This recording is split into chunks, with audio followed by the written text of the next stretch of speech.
died for me. More about Jesus, let me learn.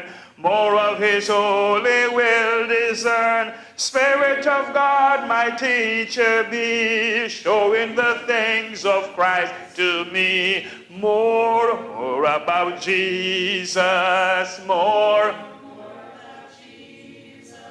of his saving fullness, see, more of his love. More about Jesus in his word, holding communion.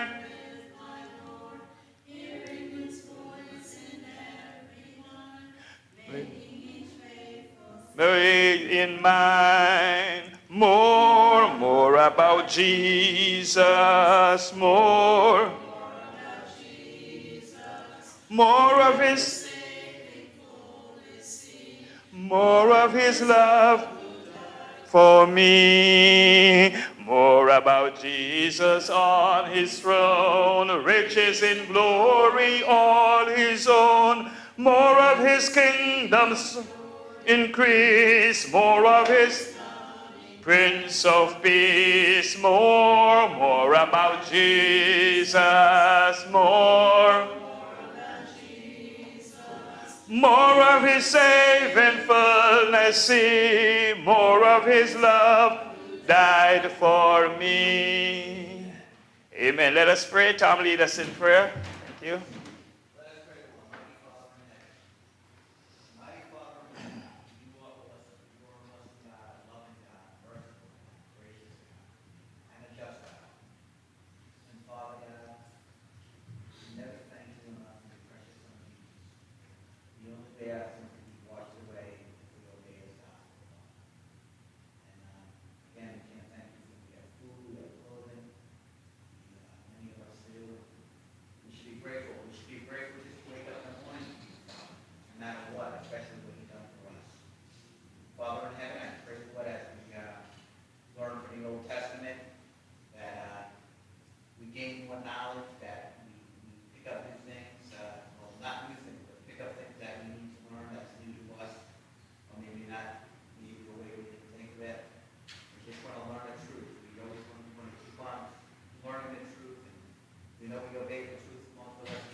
Amen. Thank you.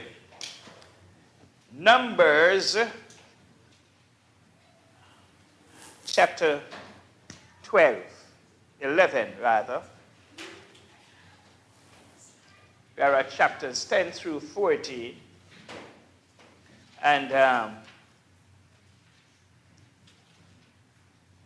there is some madness to the study that we are engaged in. Maybe madness isn't too strong a word, but we are really doing a systematic study of the Old Testament, if you put it in quote-unquote strong theological terms. You know? So we are journeying with, what's our journey? We are making a journey with? We are journeying with Israel. From, if you're on a journey, from where to where? From which was in Egypt to the promised land. Yeah. And on that journey, we had several strong milestones. What was the first major milestone? First major milestone was?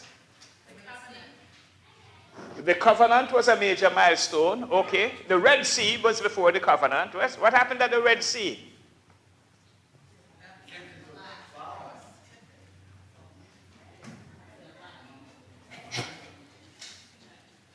Okay. Okay.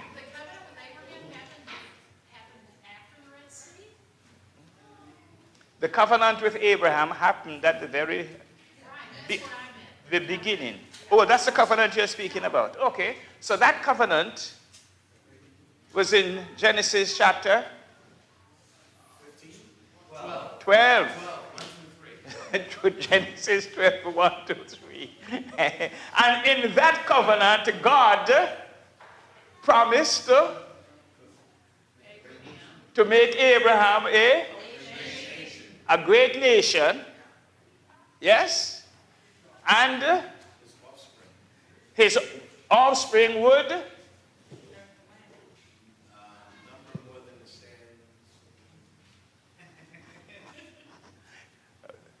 his offspring, all nations of the earth would be blessed through him. And that him is Jesus. But to fulfill that offspring promise, he first had to fulfill the nation promise. And for there to be a great nation, three things are needed: people, law, land. So that's the movement, the first part. So from Genesis 13 onwards, what is happening there is the fulfillment of the first stage of that covenant, which is to make Abraham into a great nation. At the time that the covenant was made, Abraham's family was just he and her name was Sarah.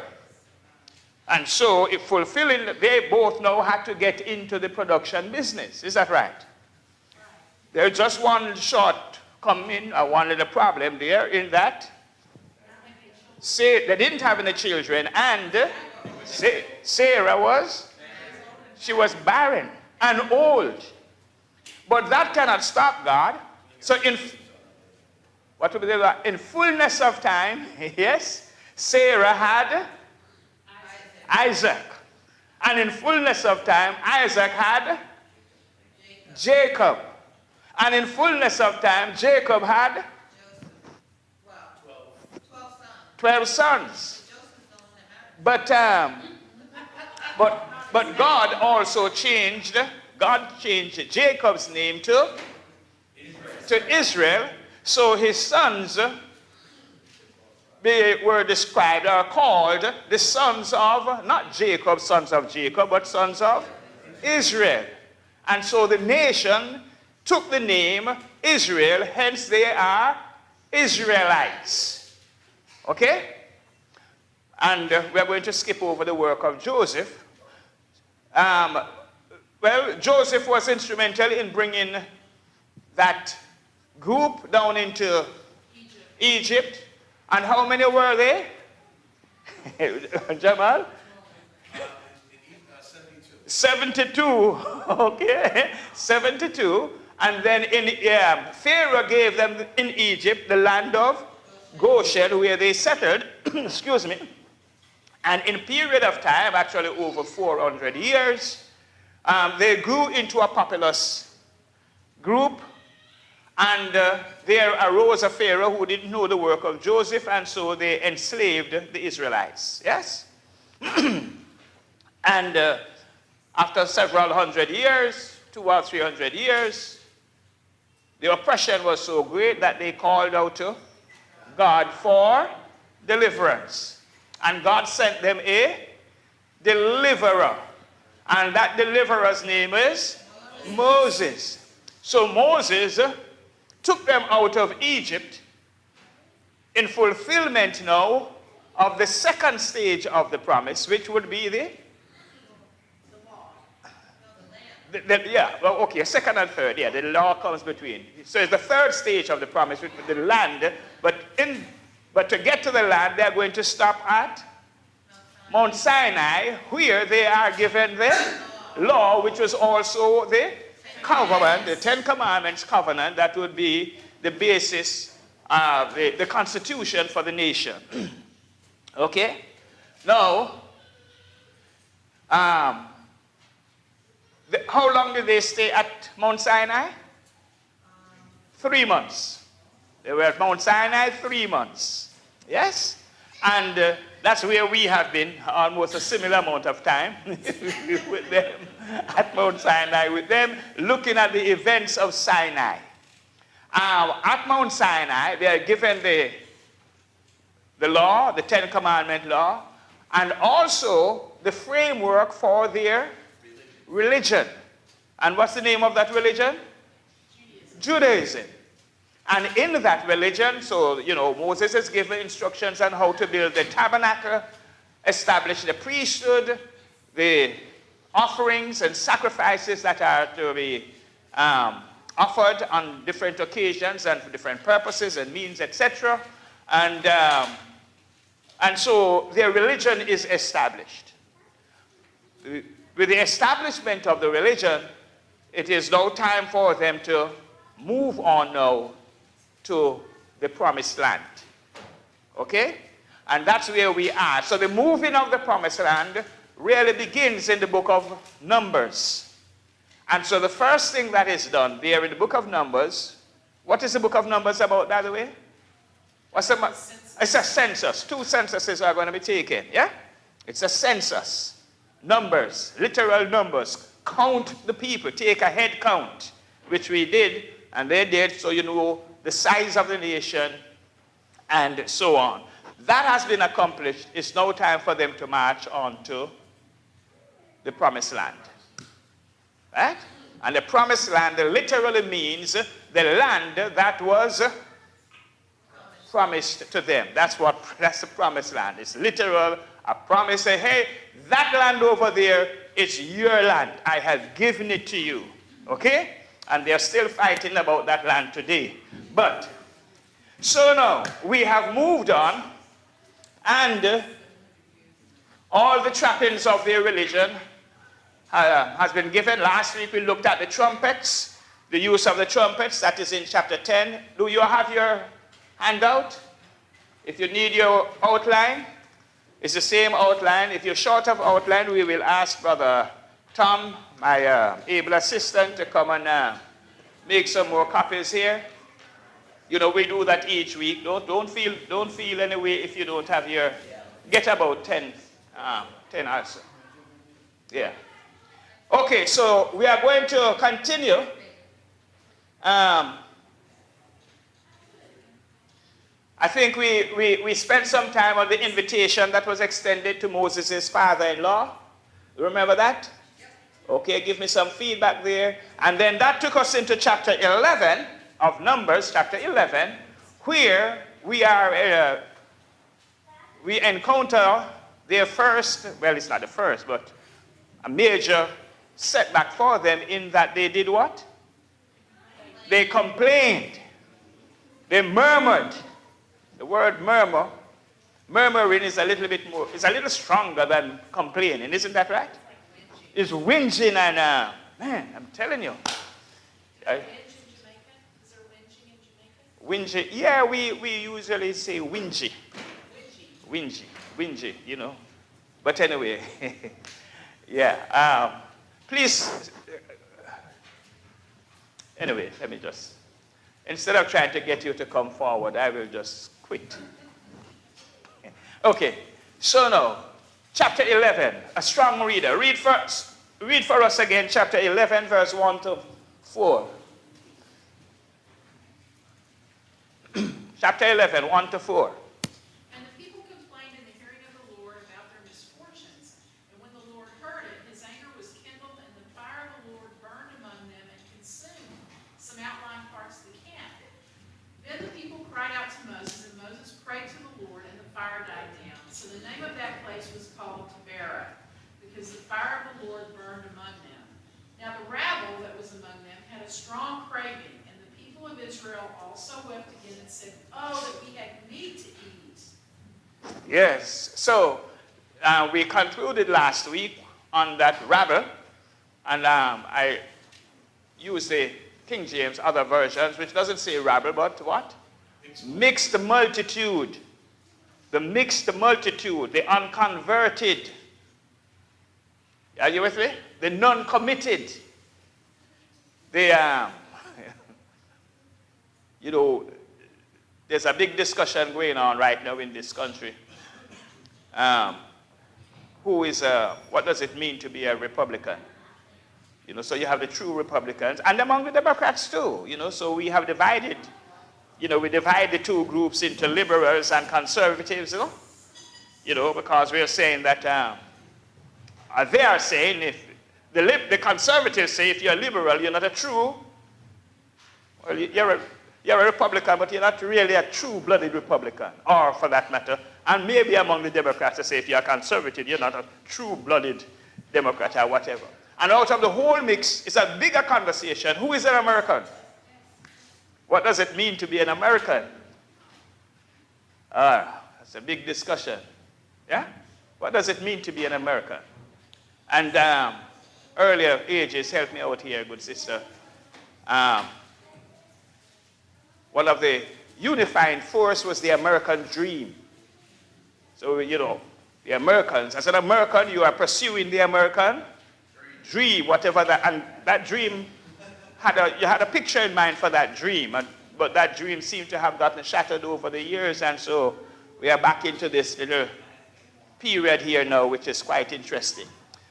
So Israel, I mentioned that because Israel, at the time here where we are in the early stages of the wilderness, is going to go through that kind of scenario also. So among them is what your text calls the rabble. Today we will say the rabble rousers. Or another text would say it's the mixed multitude. So you're talking about a sizable enough group. It's still a minority group, but it is a vocal group. And we mentioned last week, and I say it again, all congregations of churches of Christ in the world today have to be very conscious and aware of and have their eyes open for, within membership, this mixed multitude. The unconverted, the uncommitted, don't share in the general vision and purpose of the congregation. And if you are not careful, they will become the dominant voice. So what's going to happen here now in the first part of where we are going onwards, the mixed multitude will become dominant. When I say dominant, in their vocal, they seem to be the ones to be the first ones to speak up. Are you with me? First ones to speak up, and in speaking up, they tend to speak in a negative way. Are you with me? So they murmur against Moses, and that's going to spread. So let's listen to some of their murmurings now. From verse 5 through to 8.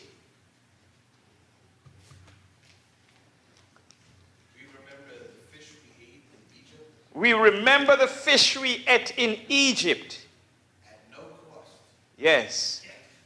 Also, the cucumbers, leeks, Yeah. onions. Ah, man. That's. Now we have lost our appetite. We never see anything but this manna. The manna was like a colander seed, and look the resin. The people went around gathering it, and then ground it into a hand mill or crushed it in a mortar. They cooked it in a pot and made it into loaves, and it tastes like something made with olive oil. He said to not eat. Yeah, you read that also. When the dew settled on it, settled on the camp at night, the manna also came down. Yeah. So here is it now that they're saying, man, you know, when we were in Egypt, as bad as things were, it was free.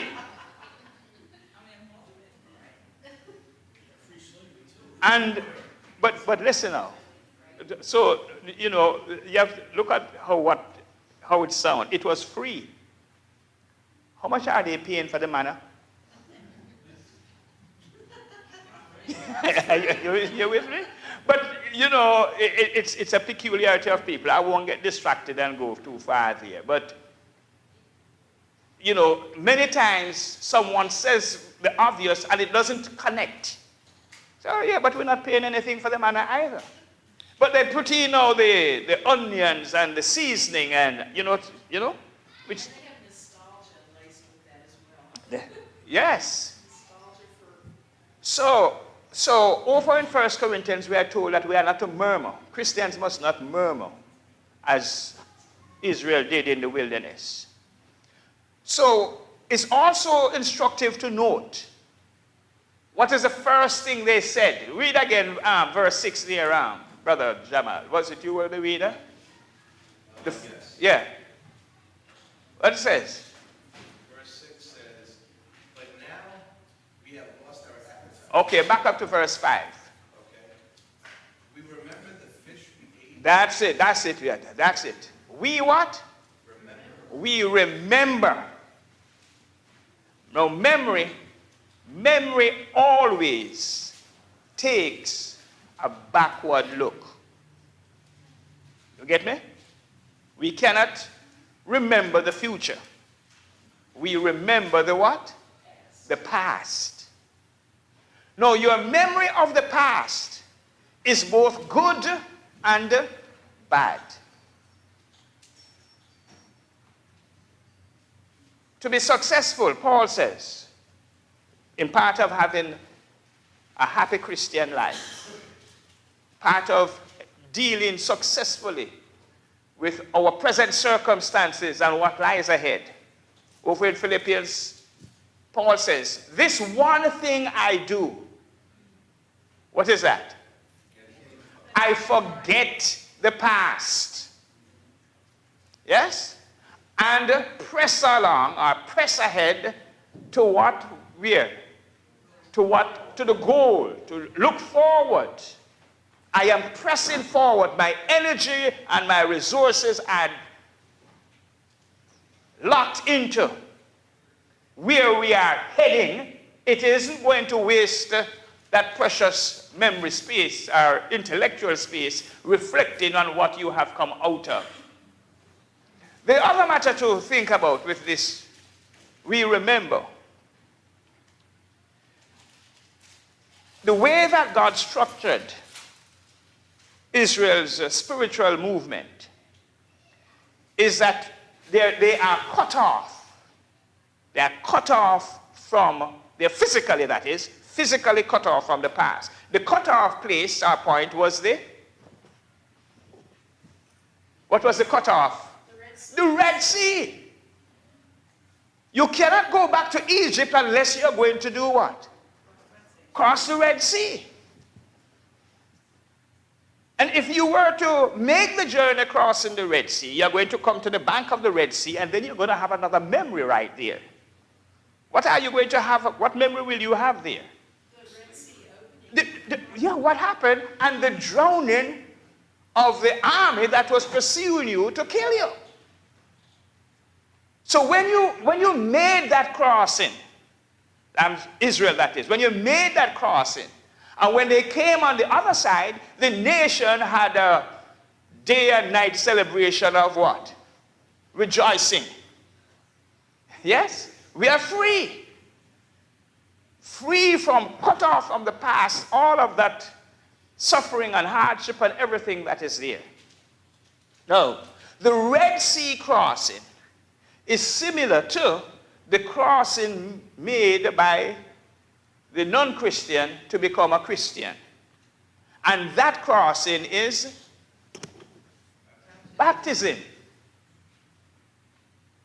And having been baptized into Christ, so many things are said. But with regards to being a child of God, 2 Corinthians 5:17, I think it is, if anyone is in Christ, what happens? The old is what? The old is gone. There's no more history. You don't really want to carry the history of your past into your future.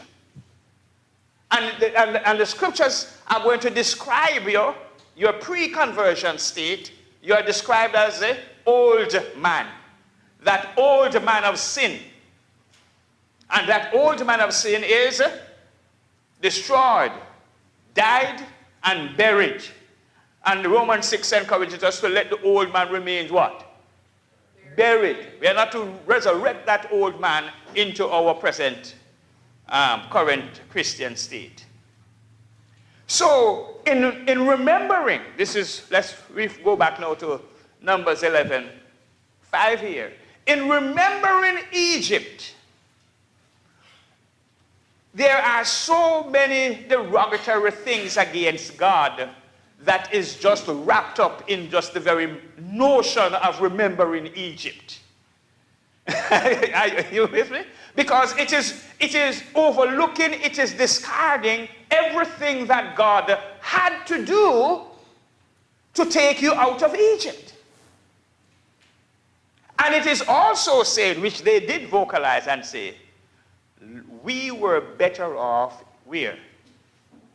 In Egypt. For Christians, because in fact, Christians do that also. So Peter describes it for us.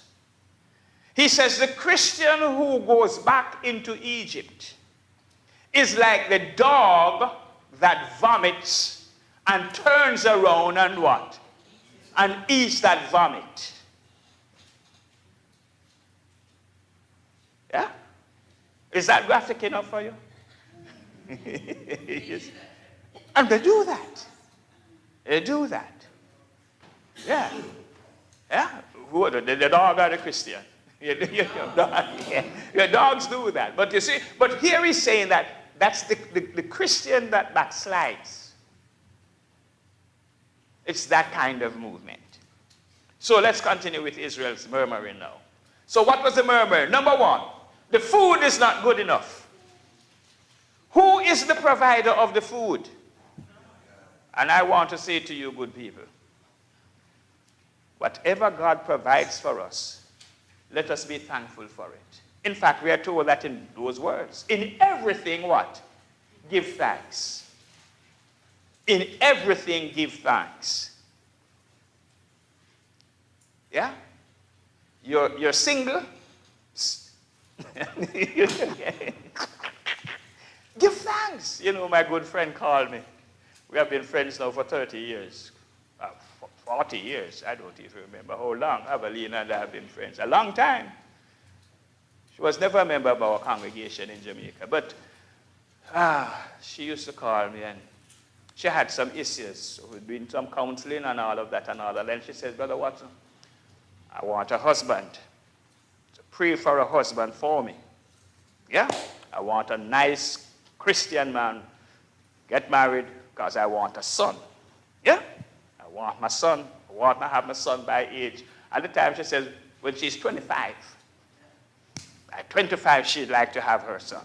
That's a good prayer. Nothing is wrong with that, yeah. Well, as time go on, we had to increase this. Say, okay, let's put it to 35. You know, because I said to her, well, you don't really want a son. That's not, you put in the cart before the horse, starting with the son. You have to start with the husband. So that is how the husband thing came around, yeah? Well, 20 years passed and no husband came around. Until a couple of years ago, in Boston, she called me and she says, I want you to speak to this gentleman for me because you're the closest thing I have to a father. So, talk with him because he has proposed to me. So I did my fatherly duty. Yeah? And they got married. Well, how long ago was that? 8 years? I think it's 8 years. Yeah, 8 or 7 years. Somewhere there. So now, that husband was God's answer to her prayers until last year. That's what usually happens. I said, no. I said, Lord, you made a mistake with this one. You know, How could you have given me this one? I mean, you know, suddenly he's no longer the angel from heaven, you know. That's right. If you have been married, by the way, chances are you will go through that period. If you haven't gone through there, just wait, it will come. Hang on.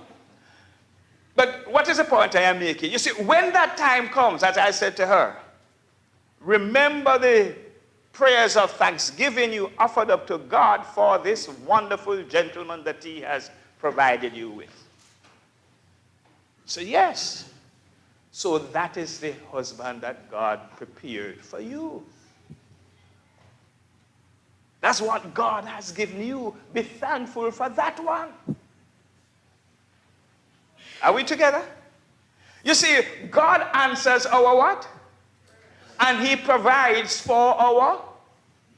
We are to be thankful to God for the way and how he provides for our needs. We must not be like Israel now, who says, well, this food, this manna,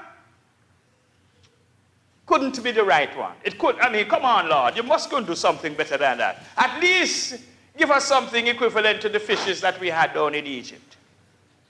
Yes, miss. So practically speaking, I hear you. Yes. But I'm saying, what do you do with the wants or the things that you're not pleased with? I mean, practically speaking, because that's the reality of it. Is there's things like you have your needs, but what the reason it's hard to focus on your needs being met is because you have wants or things that you're not pleased with. So Yeah. what is your... Well, you know, you have to look at each thing individually, you know. But in a nutshell, in condensed form, we learn to live with it.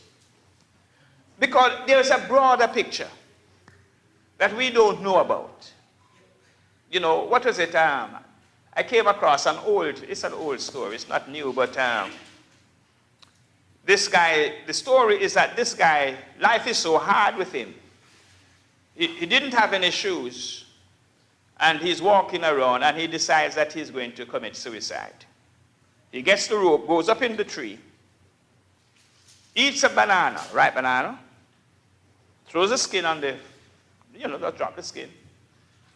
And while he's there comes a man, picks up the skin and starts eating it, and the man doesn't have any legs. So he says, wow. And he comes down out of the tree and goes about his business. See, he was, you know, part of his thing was, life is so hard, I don't even have a pair of shoes. And there is this man, doesn't have any legs, and is so hungry that he eats this banana skin that one threw away. So in many regards, life, you know, there's a broader picture. There's a broader picture. And so we go back to what the apostle said. Be thankful for everything. Yeah? Be thankful. And even the things that are unpleasant, you know, is what James says over in James chapter 1, that the challenges, the trials and tribulations that we experience, while we are going through the experience, they certainly are not pleasant. But that experience is doing something to us. What is it doing? It's building us up. It's strengthening your faith. You see? It's making you and me into better Christians. Yeah? So, you know, when we are under the umbrella of God, who was it that someone said it to me today? I don't remember. Said, you know, it really doesn't matter what happens in life. I will not be going back to Egypt. I'm not turning back. And we sing a song many times about that. You know, I have decided to follow Jesus. I remember that line that says, no what? No turning back. No turning back. Israel eventually is going to get that picture under Joshua. One of their first battles. That Joshua says to his army. Actually, it's when they cross over Jordan. He says, burn your chariots. Yeah? And hamstring the horses. That simply means you just have what? It's just one direction we are heading. There is no backward look. Yeah? We are going to go into what lies ahead of us. And that's the kind of spirit that we ought to have in our Christian life.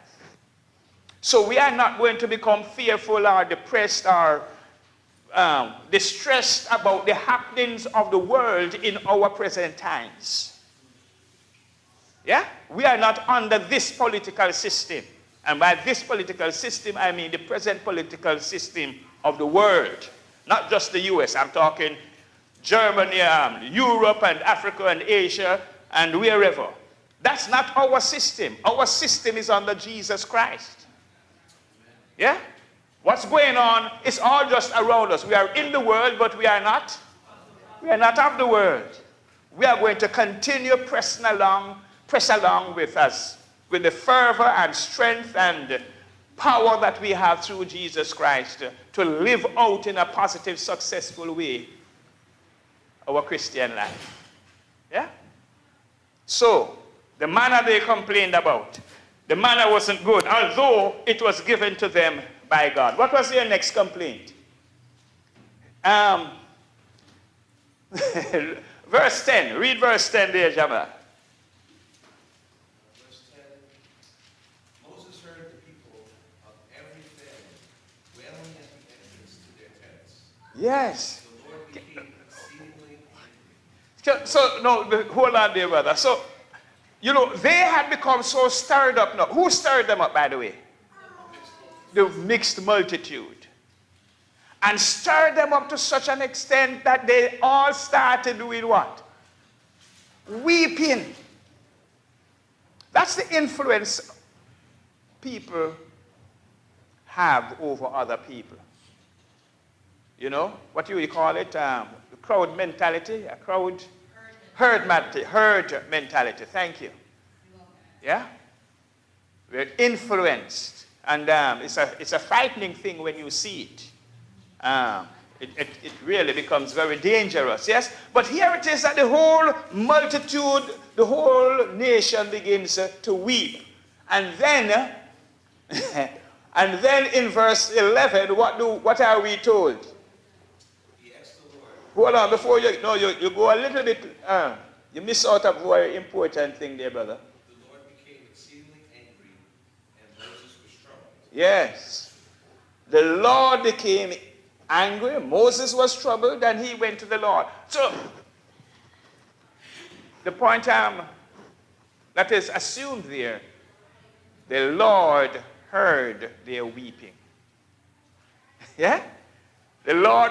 all of the murmuring and carrying on. The Lord heard them. Yeah? So we must always be conscious of the fact that the Lord is with us. And whatever we are saying, doing, thinking, and all of that, the Lord is fully aware of our carrying ons. For better or for worse. And we ought to strive to make it as best as possible in the forefront of our consciousness, because knowledge that the Lord is hearing what I am even thinking slows us down. Are you with me? Say, hold on, take it. Let's take another look. Instead of just rushing into saying something that you're going to regret later on. Pause for a moment. Why? Because the Lord is what? Listening. The Lord is listening. Before doing it, say a prayer, because the Lord will see it. Yeah? Okay, let's move on. So, the Lord heard them, and the Lord is angry with them. So what's the next movement? Continue down to verse number 17. He asked the Lord, why have you brought this trouble on your servant? What have I done to displease you, that you put the burden of all these people on me? Did I conceive all these people? Did I give them birth? Why did you tell me to carry them in my arms, as a nurse carries an infant, to the land you promised on oath to their ancestors? Where can I get meat for all these people? They keep wailing to me. Give us meat to eat. I cannot carry all these people by myself. The burden is too heavy for me. If this is how you are going to treat me, please go ahead and kill me. if I have found favor in your eyes, and do not let my face, do not let me face my own ruin. The Lord said to Moses, bring me 70 of the Israel elders, who are known to you as leaders and officials among the people. Have them come to the tent of meeting, that they may stand there with you. I will come down and speak with you there, and I will take some of the power of the Spirit that is on you and put it on them. They will share the burden of the people with you, so that you will not have to carry them alone. Very good, thank you. So there, two things are in that prayer of Moses. Take me now. Take me now. Yeah, that's the heart of a leader. That's what church leadership brings. See? When you're truly shepherding the Lord's flock. The flock is like sheep.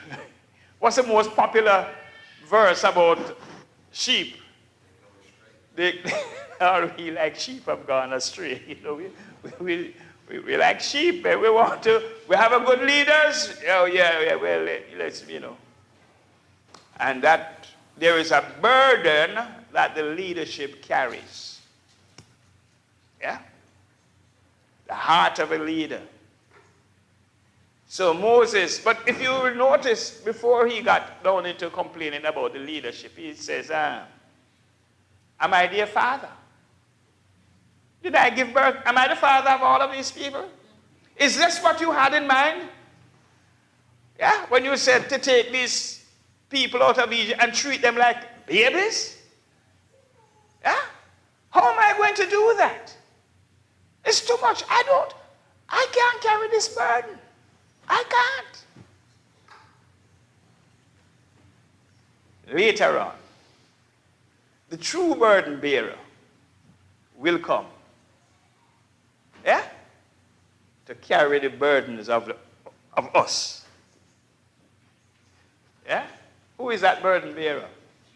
Jesus. See? He will carry us. He is our shepherd. He will treat us as a father. He will take us into his arms. You with me? He will be patient with us. He will be forgiving of us. No? All that Moses complained of here, saying, man, all of his can't. I can't be like this. We find that fulfilled in Jesus. See? So now, God says to Moses, okay, your father-in-law had given you good advice from long ago, which you took the advice, but you didn't take the advice. This is another weakness of leaders. So the advice of his father-in-law was to share the burden. Yeah? Have leaders of 1,000, leaders of 500, leaders of 100, yes? Break down the responsibility according to the different individuals' capabilities. And as is so common with many church leaders, they do that, but they take it back. So it is done on paper, but it is not done in practice. Are you following me? We do it on paper. But we just don't allow the individuals to carry out their responsibilities. Yeah? And why is that? Because the individuals many times choose not to carry out their responsibilities. And you says, man, I just, look, the thing needs to be done. I can do it. So, okay, you know what, I'm just going to go ahead and do it. Isn't there a saying in industry? If you want a job to be done properly, you have to do it yourself. See? And so, with that kind of approach, eventually, Moses, which is what seems to have happened here, he ends up being where he was before his father-in-law had spoken to him. is a one-man band doing everything. Can't work. Can't work. Individuals have to step up to the plate and carry out their ministries. Yes? If you don't do that, then the work is not going to be done. Yes, dear. Let me just ask a question, Lance. Every congregation I've ever been in, Mm-hmm. I would say at the most, 15% of the people do work. Yeah. It's the same 15% in Yeah. every congregation. Yeah. And preachers preach lessons like this all the time, and guess what? The same 15% are doing the work. Yeah. So what's So- being done about that? So, very good question. And so what happens, you know? 15% gets burned out. Yeah. Well, and the 15%, it reduces from 15 to 10 to 5, you know, it becomes a shrinking number. So, you know, there are many things that can be done to bring it about. One question is, what happened to the other 85%? A lot of times, what really happens is that the congregation's leadership is limited to a 15% leadership. Meaning that, use the principle of Jethro's father-in-law. You have leaders of 500, and you have leaders of 100. You have leaders of 1,000. The leader of 1,000 is a different mindset altogether from the leader of 100. And so if you have a congregation where the leaders, what should we call it now? Top end. The eldership? It could be the eldership, the preacher, the teachers, the whole combined 15%, really. Yeah? If their mindset is for a congregation of 150, because with 150, a 15% leadership, active leadership is adequate. Are you with me? Very adequate. That's almost what we have here right now, actually. And so, even when the congregation becomes 250, 300, it remains the same because the leadership of the congregation is to lead a congregation of 150. That's their capacity. They can't go further. They don't, do that. And so that's what happens. And the congregation is just going to reach a particular state and stop. That's where it sort of, what's the word? Yeah. Yeah, stagnates at that number. Could be 200, 150, 300, it stays there. The leadership, my thing is, the leadership is responsible for it being there. What is needed is additional or new leadership. You see? To take them to the next level. Yeah? But unfortunately, within our churches, we don't have a system. We are not sufficiently mature to realize that it's time for me to move on. I am now a hindrance to the continued growth and development of the congregation. So we stay there. The congregation stays because that's what we can manage. And for the next 20 years, that's where the congregation is going to remain until we die. This leadership is still dead to us part. Or there is some kind of upheaval, which is what generally takes place. Yeah? The young ones come up and, their vibrancy stirs up the pot, and either you have friction that creates a disruption to a division, or one or two voices there are mature enough to say, hey, let's give some space to the new voices coming up. And then, the thing can go on. But the majority of cases, it doesn't work like that. The majority of cases, we sit over it. One case that I really hope I can develop enough wisdom to to write about is Uganda. Is it Uganda? Who is the president of Uganda?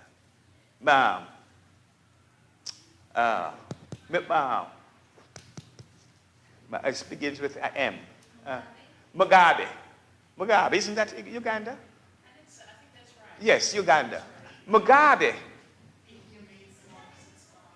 Yeah. So it's not, yeah, Idi Amin was Uganda. So Mugabe is not Kenya. No, I think Mugabe Mugabe is Uganda. Anyway, he became president in the 70s going over into the 80s for this great, revitalizing this nation.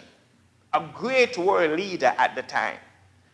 Great ideas, just the nation is really progressing, making the nation great. Yeah? Several years, he was on the front cover of Time magazine, Man of the Year.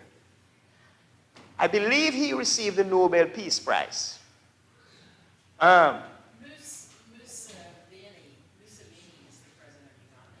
Today, well, no, so check Kenya. Who is Kenya? We'll go over to Kenya. No, it's not Kenya. Okay, I'll check Mugabe. Find out where Mugabe is president. Yeah, Mugabe, M-U-G-A-B-E. Yeah, so Boston University, they gave him honorary doctorate. Who are you talking about, Lance? Mugabe, the president. Harvard University, Oxford University, all over the world, he got all of these things, okay? So where am I doing now? So the nation goes, Zimbabwe, thank you. Zimbabwe. So now, 30 years pass. He's still president. Of course, he's very popular and all of that, but then his popularity declines. He becomes a monster. He gets rid of the opposition, and now he can barely walk. He's 90-something years old. He's still president. And the nation, I mean, He's more like a dictator. he is no a dictator. So all of the universities and colleges that gave him all of these doctorates, they have taken it back. Are you with me? Everyone has withdrawn from him and says, no, we cannot honor a person like this. What is his problem? As a leader, he sits on the nation.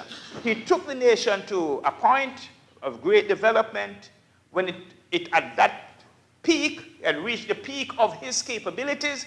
He should step aside. Rather than stepping aside, he tries to kill all of his opposition who will be coming up to take the nation. So he puts the nation now on a declining state where the nation is now worse off than when he took over the nation maybe 40 years ago. Yeah? So that's the power of leadership. And the same principle applies to our churches. Within our churches, leaders do that. We sit on it until all of the positive work that was done gradually begins to be reversed.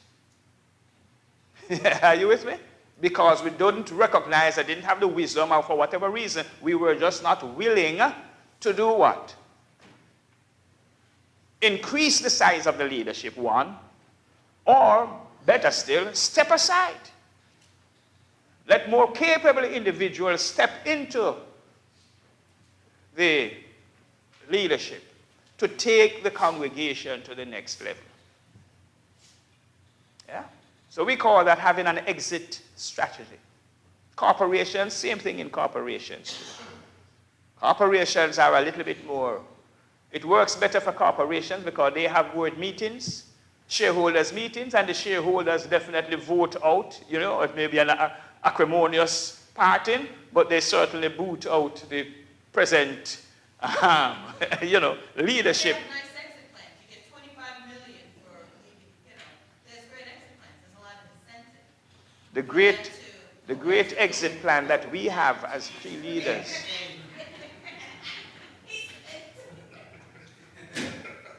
What does it profit a man to gain the whole world and to forfeit his soul? That's what do you call that? That's our exit incentive.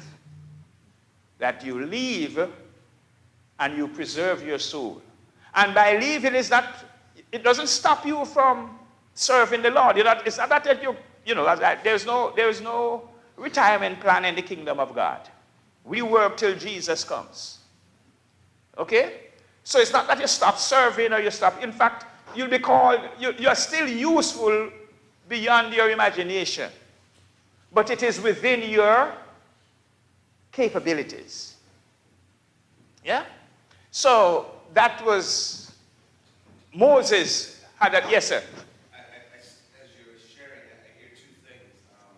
One, to have that humility for leaders to recognize that I am a 50-person Yeah. leader versus being a 1,000-person leader. To really say that I need to, as the scripture says, I need to decrease so that Someone will increase. Yeah. Really the church can increase, and that's something that most people struggle with that. Yes. Humility, and I just also hear how subtle.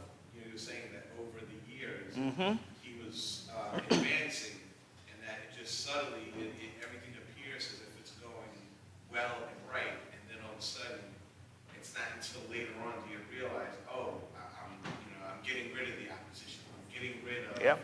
And that just becomes, problematic, across there. But like I said, I just kept hearing the humility in what you're saying.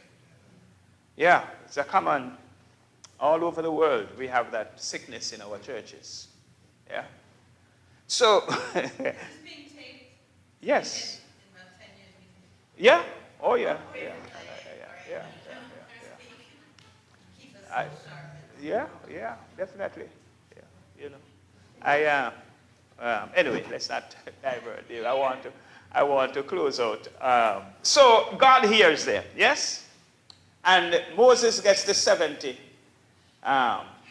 leaders, and then now, you remember it says that God was angry with Israel. God was angry with Israel. And so, verse 18 through, let's do 18 through 20. So here is it, be careful what you ask for. 18 through, in other words, God gives what you ask for, okay? But, sometimes the way he gives it to you may not be the way that you really wanted it, So 18 through 20. Tell the people, consecrate yourselves in preparation for tomorrow, when you will eat meat. The Lord heard you when you were well. If only we had meat to eat, we were better off in Egypt. Now the Lord will give you meat. And you will eat, and you will eat it. And you will eat it for not just one day, or 2 days, or 5, 10, or 20 days, but you will eat it for the whole month until it comes out of your nostrils. You will know it because you have rejected the Lord, who is among you, and have wailed before him, saying, why did we ever leave Egypt? Yes. So notice how the Lord looks at it now. The Lord says, it is not just crying for meat. What they have done is do what?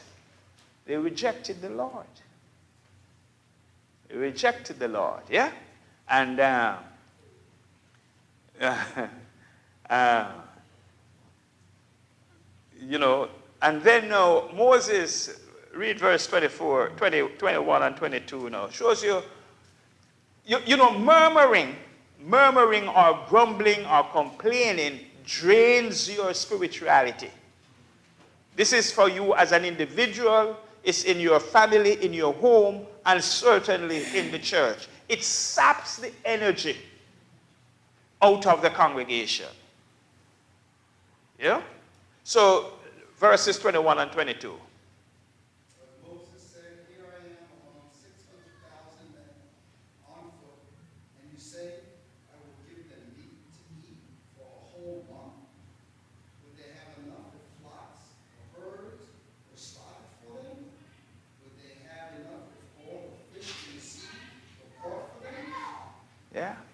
So what is Moses saying here? What is happening to Moses here? He's saying, how much can we do for these people? I mean, how much do you expect us to do for them in terms of getting them meat and getting them fish and meeting all their requests or demands? Yeah. Challenging And concisely stated, it's saying that what? It can't can't, do enough for it can't be done. He's questioning God. Where is this meat going to come from? You see? It can't be done. And then also notice again, verse 22. Here, I mean, Moses has really lost it if you look deeply into it. He's questioning the Lord's ability. Yeah. But not only is he doing that, where does he place himself? In the camp of the multitude. As the provider. He is the provider. Yeah. He says, hold on. Here I am among 600,000 men on foot. I will give them meat for a whole month. You see what's happening here? Oh yeah, he's thinking he's going to have to do He has lost sight of the whole. That's what. So, that's his spirituality. You see, his spirituality now has taken a nosedive. And when our spirituality takes a nosedive, we begin to rely on ourselves. Yes, sir. And it stems back with the whale and wearing him down. Yeah, but that's the point. It's the murmuring, all of that just, you know. I misread that. I totally thought he was saying, you know what, we can't please these people. We can't do enough for them. But that's not what he's saying. He's Yeah. saying, I can't do this by Yeah. myself. But even if he was saying we, it would be just as bad. There's no we, and there's no I. It's what God does. Yeah? And so, anyway, he tells the people, and read verse 24 now. No, sorry. 23. 23. The Lord answered Moses, is the Lord's arm too short? Now you will see whether or not what I say will come true for you. Yes. Is the Lord's arm too short? What does he mean by that? What's the meaning of that? That the arm of the Lord is short. It's too short to reach them. Yeah. You know. So the Lord is lacking is limited. Yeah? Yeah? Says, no, I'm going to show you. And then, also reflect upon it. How easy it had become for Israel to forget all the fantastic miracles that God had done among them. In the last 6 months. It's not like a year yet. Remember, they are just now about 3.5 months out of Egypt. Yeah? And their last 3 months in Egypt, they saw 10 plagues. They saw Pharaoh's army destroyed. They walked through the Red Sea. Are you with me? It's not like you and I, we're hearing these things and we're using our imagination. They were there. And as some Jews like to point out today, their ancestors were at Mount Sinai when the 10 Commandments were given. Yes, miss. I don't mean to be redundant, so you're just saying it's perspective, is what you're looking at. Is that what you're saying? Because they're looking at the complaint. Yeah. Where they could be looking at, so it's perspective, like the little tree story about the little banana thing. Yeah. So you're saying it's perspective. And also for us to take note of it for our own selves. How quickly, like in a flash, all that God has done seems to get a backseat to the extent now that we begin to question what is ahead for us. Yes, Miss. And also them looking back, they didn't really remember accurately their situation. Yes. Because they were slaves. Yeah. So they were talking about, oh, we have all this free food and Yeah. life was grand. That was a lie. Yeah. Yeah. And that happens to us sometimes when, yeah, you look back or you view things like, oh, well, if this was this way or this whatever, it's like, well, you're not really clear-minded of the reality. Yeah. But it So, could be, but it could also been, like, among the people, there were those, what was the word we used? the mixed multitude. The mixed multitude. Yeah. So maybe some of those people, Yeah. maybe it wasn't They- so they- bad in Egypt, but Yeah, yeah, you see, that's the influencing agent, the instigators, and then it just took on. They stirred up the people. So, Celine, what you're making reference to is selective memory. Selective memory, yes? So but it's sort of like your teenage child says, you have never done anything for me.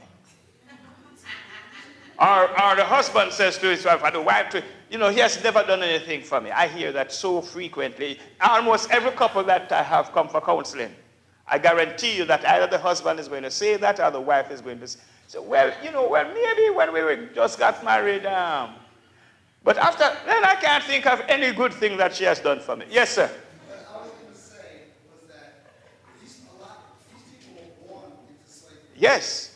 So it's just like the slaves, the blacks, when you're born into it and you got someone that has a different thinking Yeah. about being free, and if all you know is slavery, that might not be so bad for a lot of people. I don't know, brother. Well, because there are a lot of blacks that are like, I'm not going to, like go with Paul. Yeah, okay. Fair enough. Kill some. Fair enough. Fair enough. Until you experience the whip. When you experience the first 40 lashes, it changes your perspective, yeah?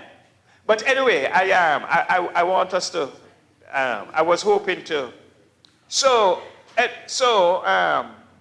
Lord meets with them, okay? I wanted to close on a 24, and 25. 20, go ahead, please. So Moses went out and told the people the words of the Lord, and he gathered 70 men of the elders of the people and placed them around the tent. Then the Lord came down in the cloud and spoke to him and took some of the Spirit that was on him and put it on the 70 elders. And as soon as the Spirit rested on them, they prophesied, but they did not continue doing it. Okay, go to verse 30. Now 2 men remained in No, the sorry. No, a wind went out. Oh, Is you it? want me to skip to 30? 31. Yes, skip to 31. Yeah. Okay.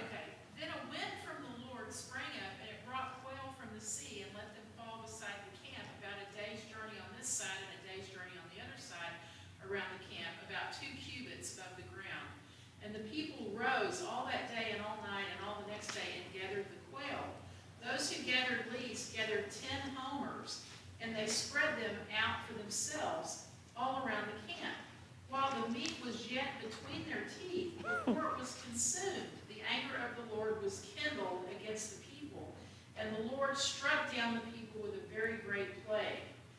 Therefore, the name of that place was called Kibroth Hattaavah, because there they buried the people who had the craving. Yeah, Kibroth Hattaavah, the people journeyed to Hazeroth, and they remained in Hazeroth. that's right. Thank you. So that is here where it happens now. You cry to God for something, and the thing that you are crying to God for, it seems as if on the surface it's innocent, yes? Harmless. But from God's viewpoint, it's not for you. Not at that time. You see? Not at that time. If the Lord wanted Israel to have meat, he would what?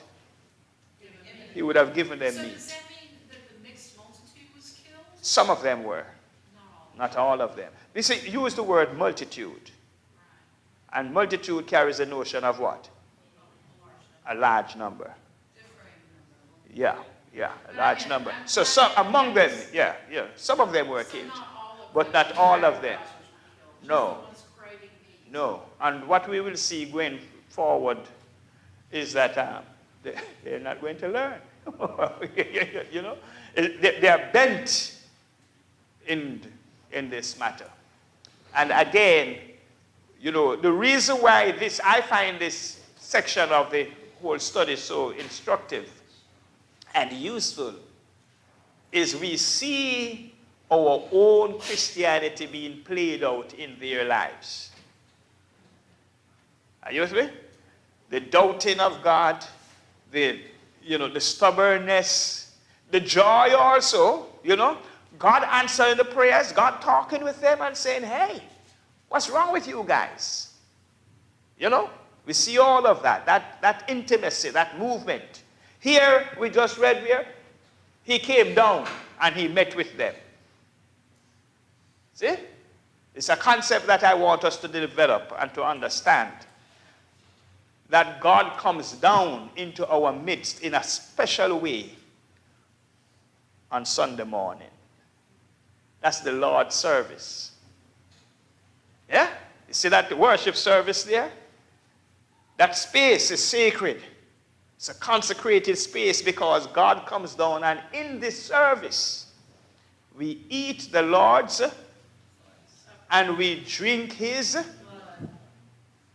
That's something special is really taking place there.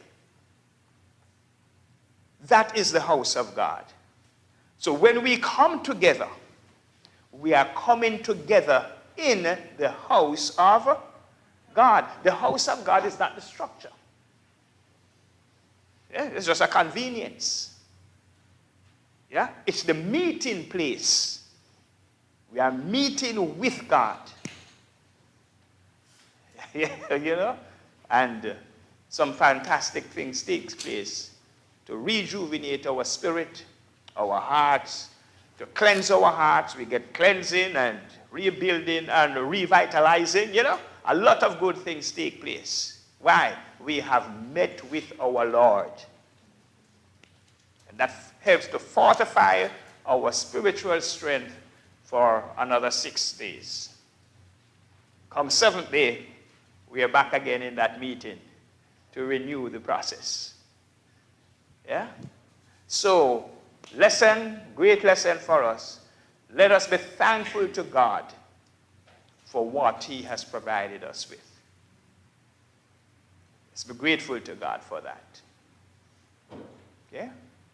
And let us maintain our trust, confidence, and faith in our God. Our future is secure. Yeah? The rest of our lives is a fantastic experience that we will have. Let's maintain faith, trust, and confidence in God. Yeah? Thank you very much. So, we close out as we do each week. Prayer requests. The moment for individuals who would like the church to pray with them, pray for them. Anyone needs to rededicate their life to Christ. Now is the time.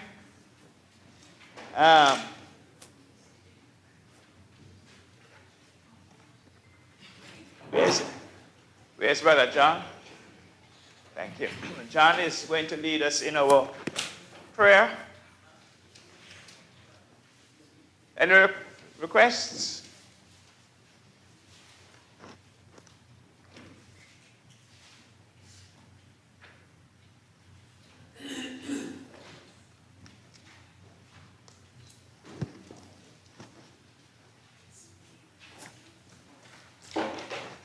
So while that is being done, remember, let's plan to be here on time Sunday morning. We don't want to be late for our meeting, Brother John. Don't want to be late for our meeting with our Lord at all. And bring out someone with you if you can. Yes? And remember, now this Sunday here is a Super Sunday. This Sunday is Super Sunday. We have 3 activities. We have our service, regular service, and then at 2 p.m. we go to the nursing home for a 1-hour service. This will be our first time our monthly, it's a monthly service we'll be having there. The last Sunday of each month, we'll be going to the nursing home and have service with them there. That's what we are doing. We are going to have service with them from 2 to 3 p.m. You know, it could be 2:45, but, you know. And then at 5 p.m., we have to go to Bethpage for All Island worship. All the churches come together for our All Island worship service. So that's at 5 p.m. And we really do want to support the issue. We just had our gospel meeting and we had really great, strong support. And you know, we have been pushing for this level of cooperation. It didn't start with us, but you know, I certainly have been encouraged on all the congregations that we support each other with events. And so this is an opportunity for us to let them know that we are not just about talk. Yeah? So 5 p.m., Bethpage Church of Christ. If you can't make all of it, then I would suggest you do the Bethpage. The nursing home we can do next month. If you can't do it this month, that's fine. You know, we'll have a group of us to go there, but I would really like a really strong contingent to be at the Bethpage Church of Christ, 5 p.m. Sunday afternoon. Brother John will be preaching. No? Did they tell you? They didn't tell you? I mean, I don't know.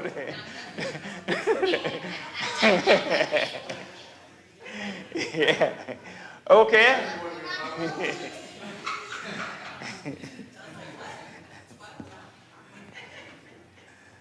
There will be a Brother John, but not this Brother John.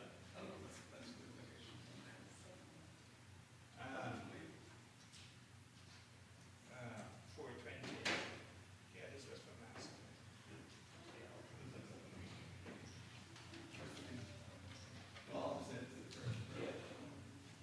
All right.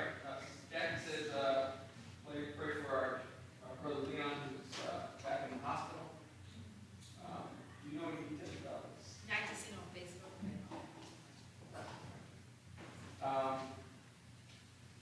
And that's prayer that we've been, kind of praying for a while. Pray for everyone in her family, as well as those she lives with. And continue to pray for my brother. He's still in the hospital. My sister's description is pretty creepy, as far as his current state of affairs. He's smaller than she is. That's her version of the description. So he's lost a lot of weight. So just keep him in your prayers as well. Let's take this to our King. Father in heaven, we thank you for all that you do every day. Father, we thank you for this opportunity to join together as a family. We thank you for just your incredible kindness and you're looking over us as we travel throughout our days, Father, as we travel in our cars, Father. We take so many things for granted. That near miss, Father, when you are involved in every step, Father, you trust our walk, you trust our lives. Take you, Father. We ask you to continue to help us as we mature, continue to give us encouragement, challenging lessons.